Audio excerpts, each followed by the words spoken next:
God has given to the jurisdiction of the family the ministry and responsibility of exercising authority and power in areas of health, welfare, and education.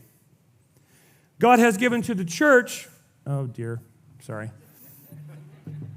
ministry of the word, which is authoritative for truth in relationship to your worldview, and sacraments or worship.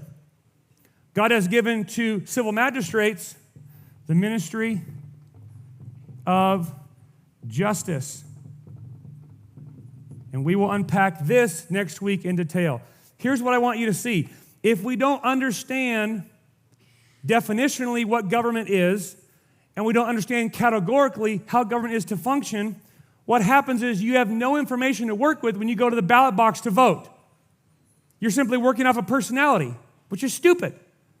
You need to think in terms of ideology and worldview. Oh, you're Christians are ideological. Of course we are. Every ideology has underneath it a value system and theology.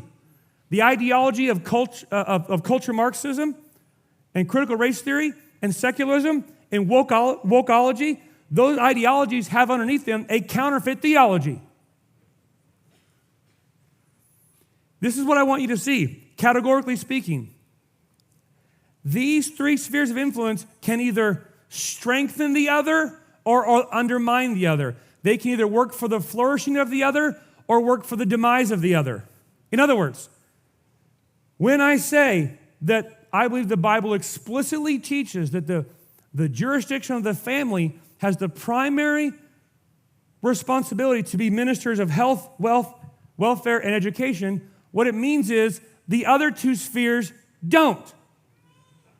And to the degree that those spheres try to step in and replace the family, that society will not flourish. You need that in your bones, not as a political conviction, but a theological one.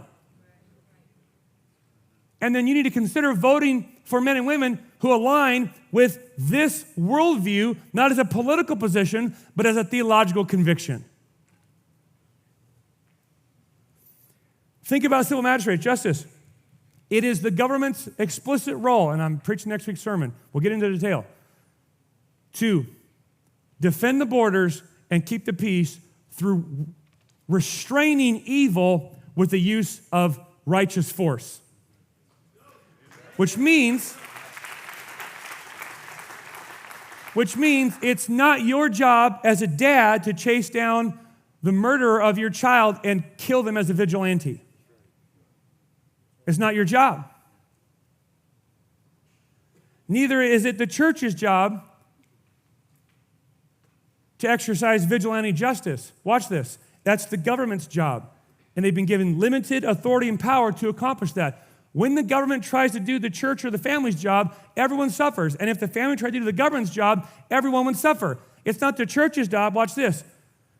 Whose job is it to exercise authority and power to shape young men and women in a healthy, functioning family system? Primarily the dads. It is not the church's job to be the dad to children, and it's not the church's job to chase down vigilantes. It's the church's job to strengthen dads and governments to do their respective jobs.